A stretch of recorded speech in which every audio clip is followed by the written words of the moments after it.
മുഖ്യമന്ത്രിക്കെതിരെ അധിക്ഷേപ പരാമർശം. ഇൻസ്റ്റഗ്രാം പേജ് അഡ്മിനെതിരെ കേസ്. കുടുംബാധിപത്യം എന്ന ഇൻസ്റ്റഗ്രാം പേജിന്റെ അഡ്മിനെതിരെയാണ് തൃശൂർ പോലീസ് കേസെടുത്തിരിക്കുന്നത്. കഴിഞ്ഞ സെപ്റ്റംബറിലായിരുന്നു ഇൻസ്റ്റഗ്രാം പേജിലൂടെ മുഖ്യമന്ത്രിയെ അധിക്ഷേപിച്ചത്. തൃശൂർ സ്വദേശിയായ അഭിഭാഷകൻ ഋഷിചന്ദ്രന്റെ പരാതിയിലാണ് നടപടി. 2 മാസം മുമ്പ് നൽകിയ പരാതിയിൽ കേസെടുക്കാൻ പോലീസ് തയ്യാറാകാത്തതും അഭിഭാഷകൻ പരാതിയിൽ ചൂണ്ടിക്കാണിച്ചിരുന്നു.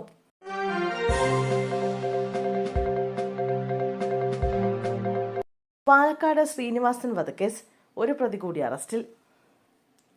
കേസിലെ 55-ാം പ്രതി ഷാഹുൽ ഹമീദിനെയാണ് NIA അറസ്റ്റ് ചെയ്തത്. ഒമാനിലേക്ക് കടന്ന പ്രതിയെ ഇന്റർപോളിന്റെ സഹായത്തോടെയാണ് NIA പിടികൂടിയത്. ഗൂഢാലോചന, പ്രതികളെ ഒളിവിൽ താമസിക്കൽ തുടങ്ങിയ കുറ്റങ്ങളാണ് ഇയാൾക്കെതിരെ ചുമത്തിയിട്ടുള്ളത്. പ്രതിയെ കൊച്ചി NIA കോടതിയിൽ ഹാജരാക്കി. കേസിൽ മൊത്തം 71 പ്രതികളാണുള്ളത്.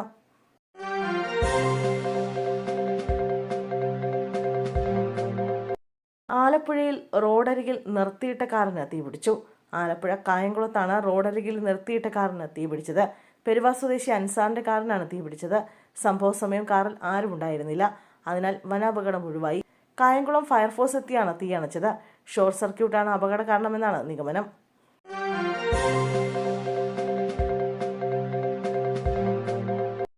മദ്യലഹരിയിൽ ഭാര്യയെയും മകനെയും മർദ്ദിച്ച സംഭവത്തിൽ യുവാവിനെതിരെ കേസെടുത്ത പോലീസ്. പ്രവീൺ കുമാർ എന്നയാൾക്കെതിരെയാണ് മാരായമുട്ടം പോലീസ് കേസെടുത്തത്. +1 വിദ്യാർത്ഥിയായ മകനെ പ്രവീൺ ക്രൂരമായി മർദ്ദിച്ചിരുന്നു. തിരുവനന്തപുരം അമരവിളയ്ക്ക് സമീപം പശുക്കോട്ടുകോണത്താണ് സംഭവം. 3 വർഷത്തോളമായി വിദ്യാർത്ഥി ക്രൂരമർദ്ദനത്തിനിടയായിരുന്നു. ഭാര്യയെയും പ്രവീൺ കുമാർ അതിക്രൂരമായി മർദ്ദിക്കുന്നുണ്ടായിരുന്നു. മകനെ പ്രവീൺ മർദ്ദിച്ച് നിലത്ത് വീഴ്ത്തിയ ദൃശ്യങ്ങൾ പുറത്തു വന്നിരുന്നു.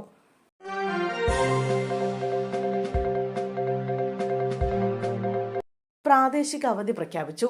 എല്ലാ വിദ്യാഭ്യാസ സ്ഥാപനങ്ങൾക്കും സർക്കാർ ഓഫീസുകൾക്കും അവധി. ചക്കുളത്തുകാവ് പൊങ്കാല മഹോത്സവ ദിനമായ ഡിസംബർ 4 വ്യാഴാഴ്ച ആലപ്പുഴ ജില്ലയിലെ കുട്ടനാട്, ചെങ്ങന്നൂർ, മാവേലിക്കര, അമ്പലപ്പുഴ താലൂക്കുകളിലെ റെസിഡൻഷ്യൽ സ്കൂളുകൾ ഒഴികെയുള്ള എല്ലാ വിദ്യാഭ്യാസ സ്ഥാപനങ്ങൾക്കും സർക്കാർ ഓഫീസുകൾക്കും പ്രാദേശിക അവധി നൽകി ജില്ലാ കളക്ടർ ഉത്തരവിറക്കി. തദ്ദേശ സ്വയംഭരണ സ്ഥാപനങ്ങളിലേക്കുള്ള തെരഞ്ഞെടുപ്പുമായും വോട്ടർ പട്ടിക പരിഷ്കരണവുമായി ബന്ധപ്പെട്ട ചുമതലകളുള്ള ഓഫീസുകൾക്കും സ്ഥാപനങ്ങൾക്കും ഈ ഉത്തരവ് ബാധകമല്ല. പൊതുപരീക്ഷകൾ മുൻ നിശ്ചയിച്ച പ്രകാരം നടക്കും.